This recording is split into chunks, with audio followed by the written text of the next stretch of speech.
Talk to me. WSRadio.com. Welcome to Track Talk, your connection coast to coast and beyond in all the latest news, developments, stake race analysis, and interviews inside the world of thoroughbred horse racing. From California to New York, Florida, and Kentucky, we have you covered. It's post time, live from San Diego. It's Track Talk. All right, we welcome you from San Diego on a Saturday morning. Welcome aboard. Happy Halloween to everybody out there. The final day of October 2020 as we pick up exactly where we were about a week ago. We start into another Del Mar meeting, one that closed with Santa Anita, and now Del Mar opens today, a 9-race card for their Bing Crosby meet, and we wish them all the best. No fans. I think there's some owners that they're going to cap it.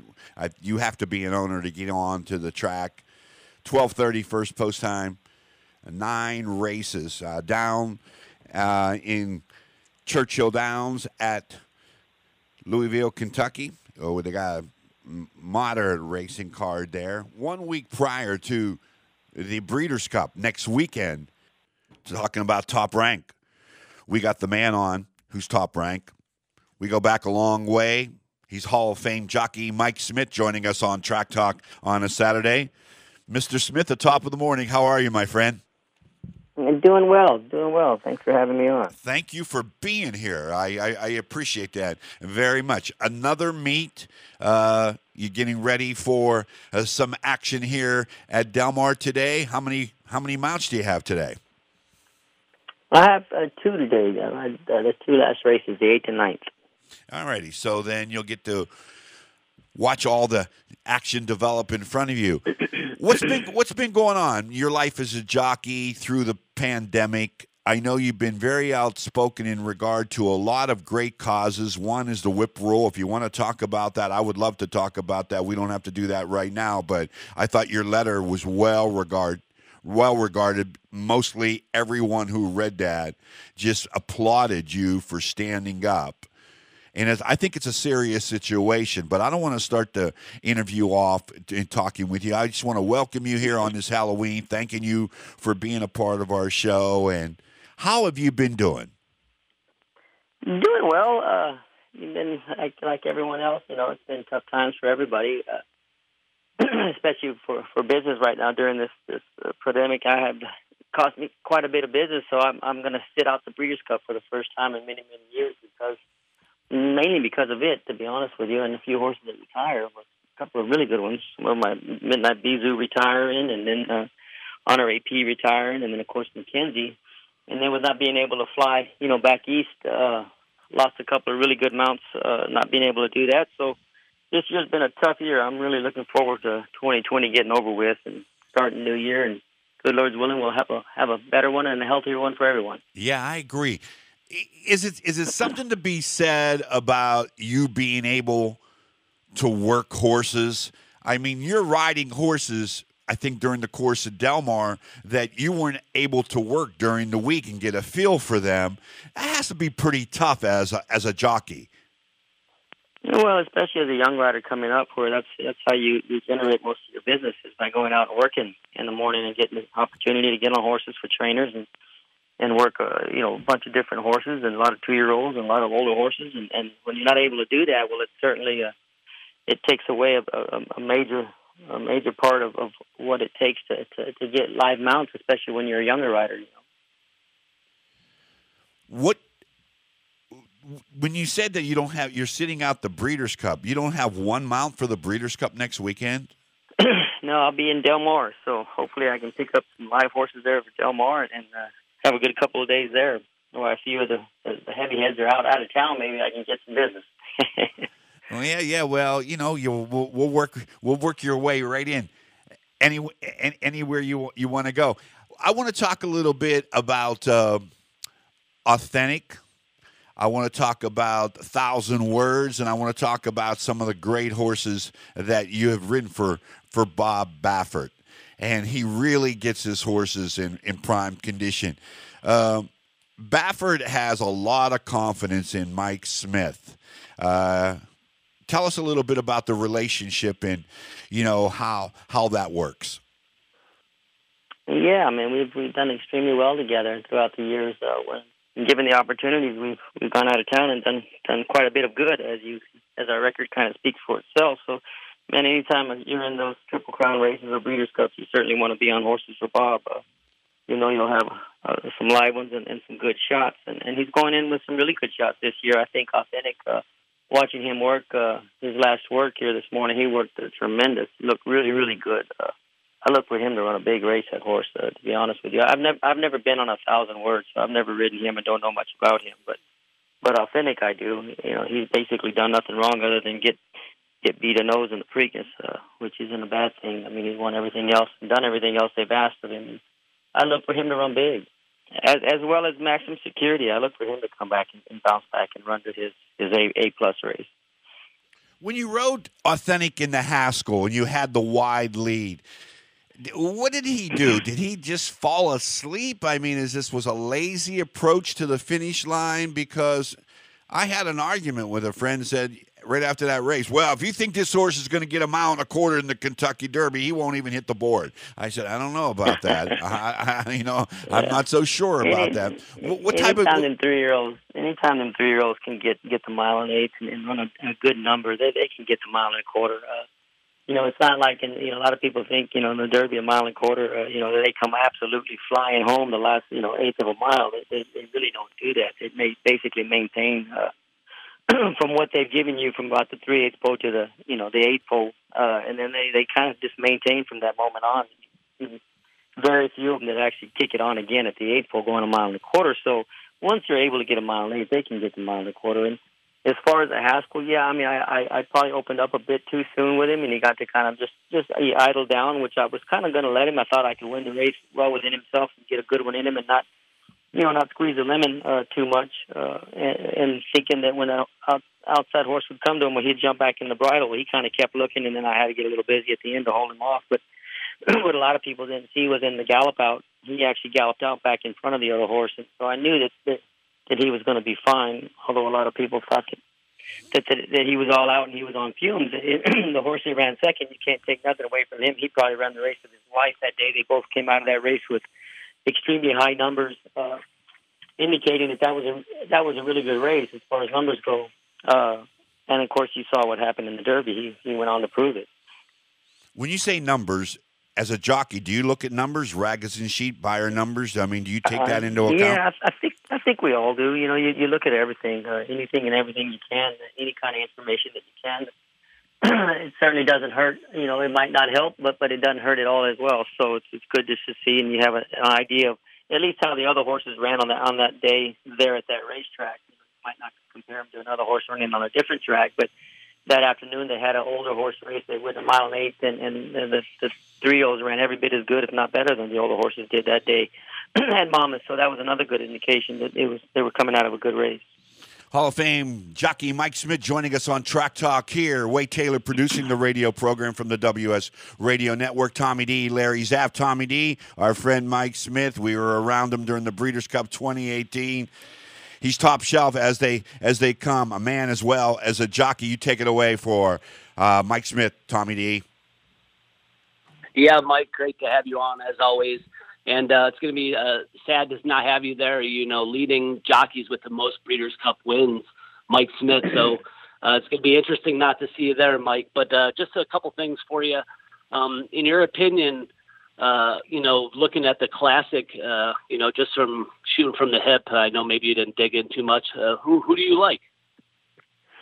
And probably the two that we talked about. I think Authentic can run really, really big. I love Improbable is coming into the race probably better than ever. The only thing you worry about him is his gait antics that he has. But if he'll halfway behave himself and come out in good order, he's going to be tough to beat.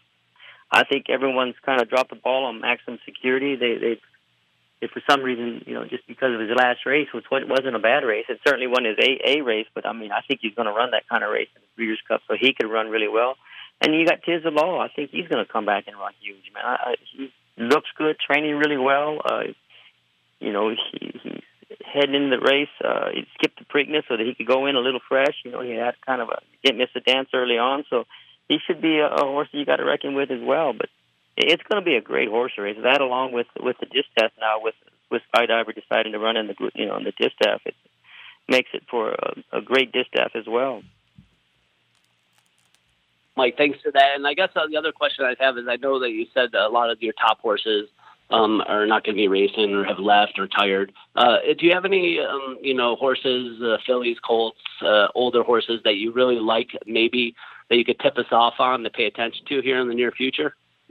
Man, I'm literally having to rebuild right now, which is it's tough to do, but we've done it before. We've been in this situation before. And, you don't realize how good these horses are, like Midnight Bijou and Kinsey and Honor AP until they actually retire, and that it's a huge void. So we're just gonna have to head back to the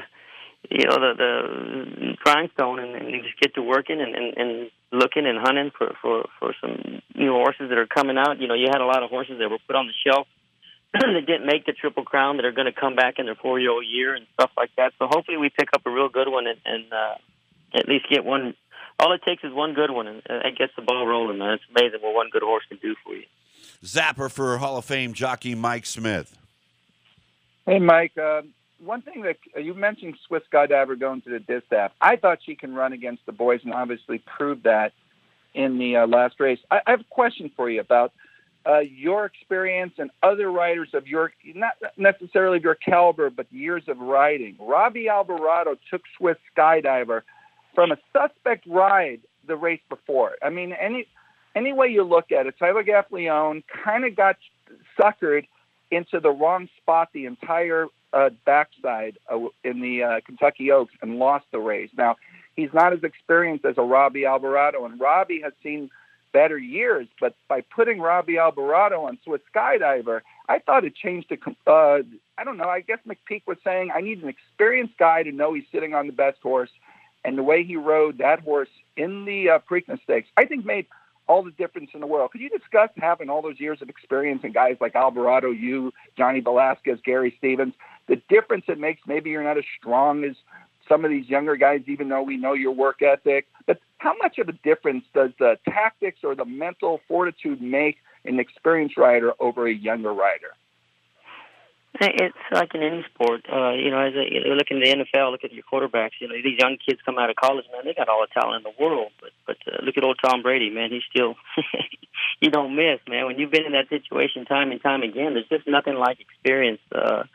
It just really helps you. It makes you more confident in the decisions you're going to make. You make them quicker. And the decisive, you make a decision and you stand by it, whether it's right or wrong.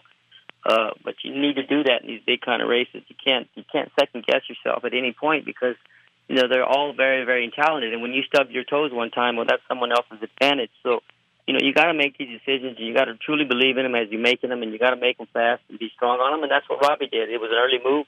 If he gets beat ahead, everyone's going to say, well, what did he move so soon down the backside? But I thought it was a brilliant move, and it turned out to be the winning move. If he doesn't make that move, he probably don't win the race. So, yeah, you have to take your hat off to Robbie. I mean, and given the opportunity, look, Robbie's as great as there is. He's shown that in the past, and we all go through our little slumps here and there, and, he's gotten hurt a couple of times, one on top of the other, which really set him back when you got all these young, talented riders that come in and take your place for 3, 4, 5, 6 months. It's hard to get back going again. But as I said earlier, all it takes is one good horse, and he was blessed to have picked up Swiss Skydiver, and look what she's done for him. Yes. One more thing, Mike. We can name all the mares, the great mares you've been on: Azeri, Zenyatta, Songbird, Abel Tasman, on a Royal Delta. Is Swiss Skydiver Midnight Bijou? Midnight Bijou. Is she leaning? I mean, come on.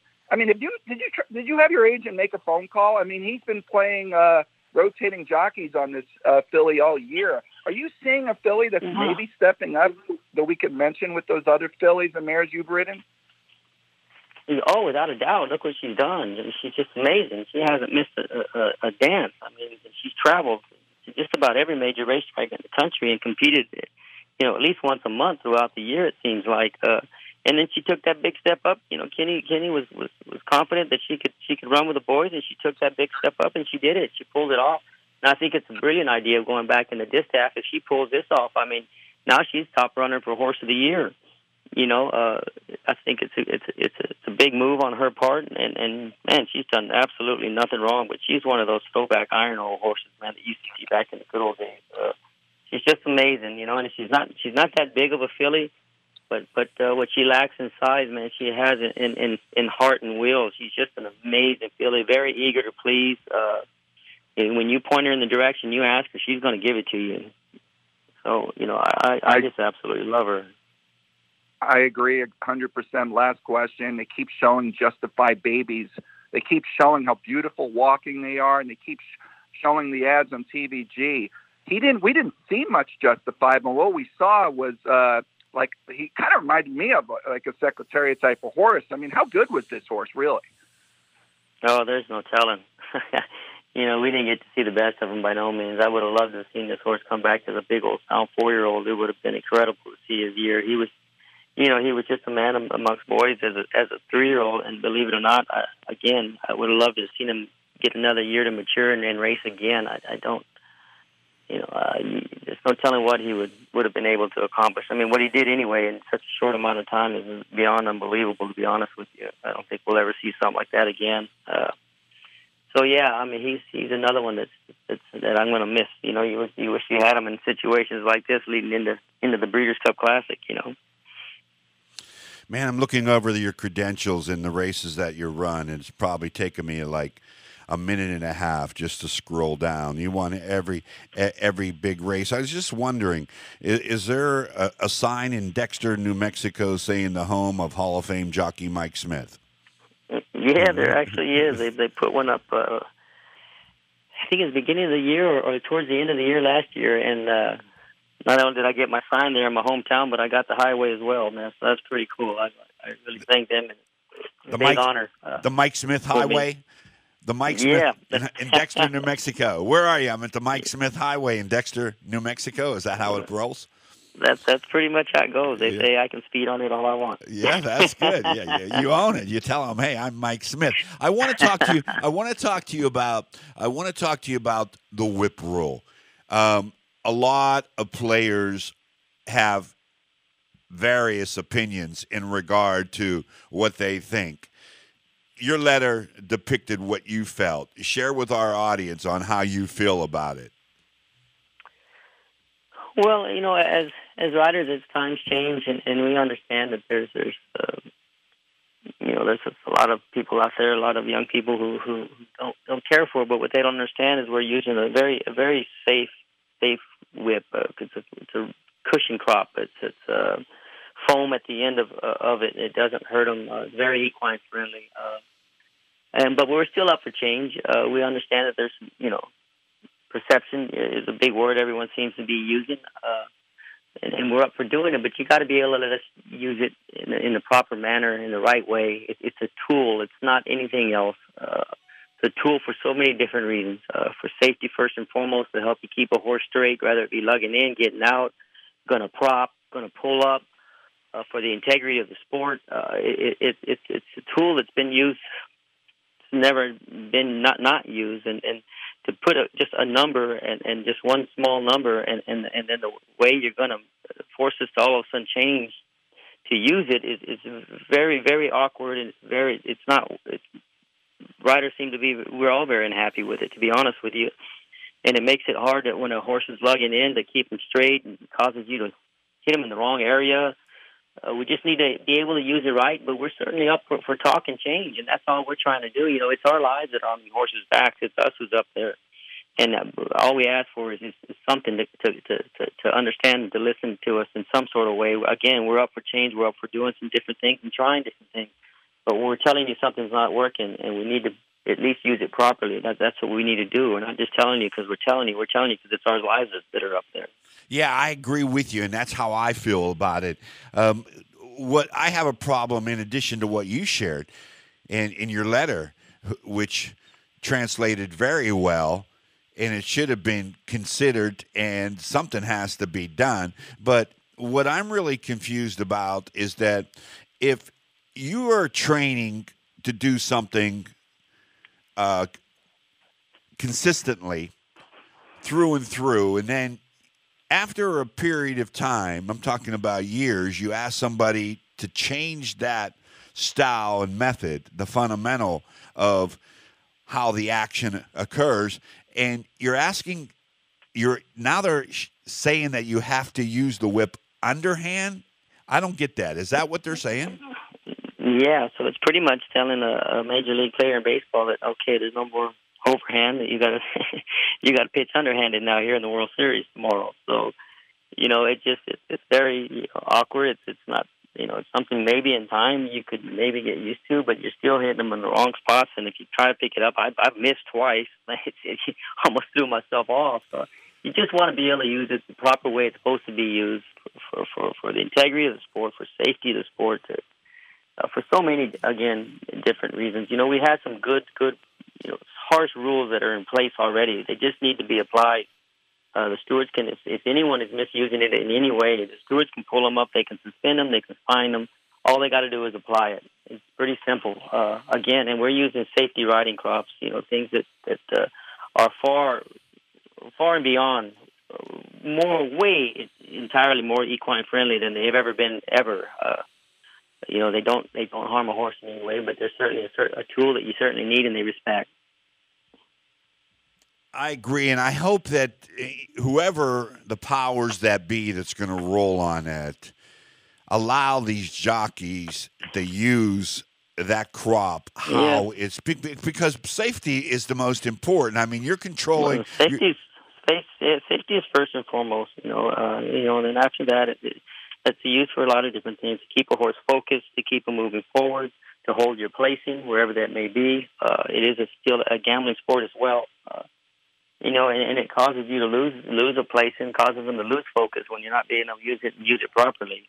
So therefore, it's costing people money that it shouldn't, or hopefully never ever a life that shouldn't. So again, we just want to be heard, and they seem to let us talk on these meetings, but then as soon as we get done talking, they go on and do what they plan to do to start with. We just want some part of it and something to work out our way. Is that the California Horse Racing Board that's hearing this? Are they mandating this? Yeah, so far, it's only in California. This is only in California right now. And the California Horse Racing Board has bigger issues to tend to than the whip rule. I would think. I would think, though. I was on a meeting the other day with from New York with a jockey club, and their first and foremost was, of course, the riding crop, which is a tool, which it shouldn't be. Then it was medication. Then it was aftercare. And I just totally feel it's totally backwards. We should let the public know how much we're taking care of these horses before, during, and after each and every horse, no matter what the quality of horse it is, whether it be a Grade 1 winner or the bottom of a claiming race. They should all be taken care of before, during, and after. And when we start showing the public that, I think you'll see a big change as far as perception is concerned. Then it goes into medication. And then if you want to work with a riding tool, which is a tool, we were willing to work with that, and we're willing to come up with, maybe underhanded as needed to the quarter pole. But once you're able to, or absolutely really, really need it because of, again, a horse really lugging in or getting out or whatever, or you need to maintain a placement, or you need to use it properly to hold a horse together and ask it to continue to go forward. We all keep saying they're bred to run, they love to run, but they only love to do that when they want to. They got a mind of their own, and they can think different at any other step. A lot of stuff that we do is beforehand. A horse will let you know before it does it, so we react to it, and we're able to help a horse not do it.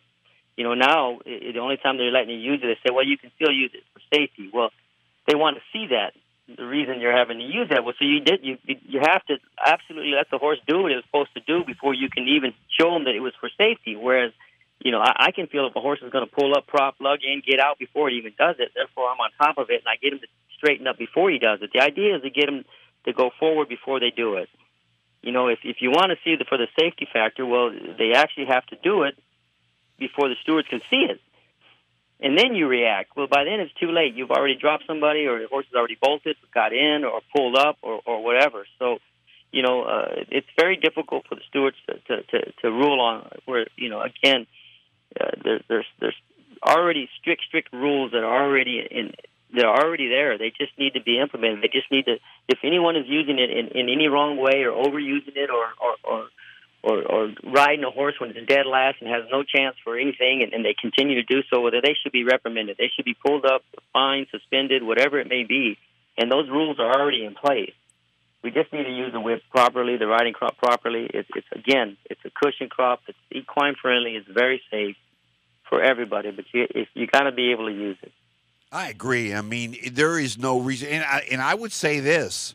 You know, you're connected. I know Johnny Velasquez is the head of the Jockey Union, I do believe. And what if you really believe in this, and the way you just shared with us over the last minute and a half, 2 minutes? I've known you for a long time, and I could feel you.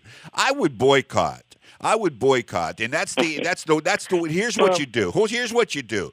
Okay, if you really feel adamant in regard to what you just shared with me and us on the radio, then you get your group of California jockeys and said, we're not going to ride until that rule is changed. And we certainly don't want it to come to that. You know, we also love the sport that we're in, and we realize that people put a lot of time and a lot of money to continue their sport, to keep it going in California. And at this moment, at this time in California, it's not doing the best it's ever been. You know, it's down at the bottom right now, and we need to get California racing back going again. And we certainly don't want to have to do something like that. You know, so we're asking. I wrote a letter. We're hoping that at some point, sometime, we come together as an industry within house. Let's get this thing right and move forward, because I truly believe California is one of, if not the greatest place to race year round, and we need to get it back to where it used to be. What do we do to get it back? Well, I think first and foremost, again, what I said in the beginning is we show the public. Aftercare is the most important. You show people you're taking care of a horse before, during, and after its career is over. I think that a lot of, as far as this perception stuff, would be out the window. The medication would be second, and then we'll work on everything else in between and get back going again.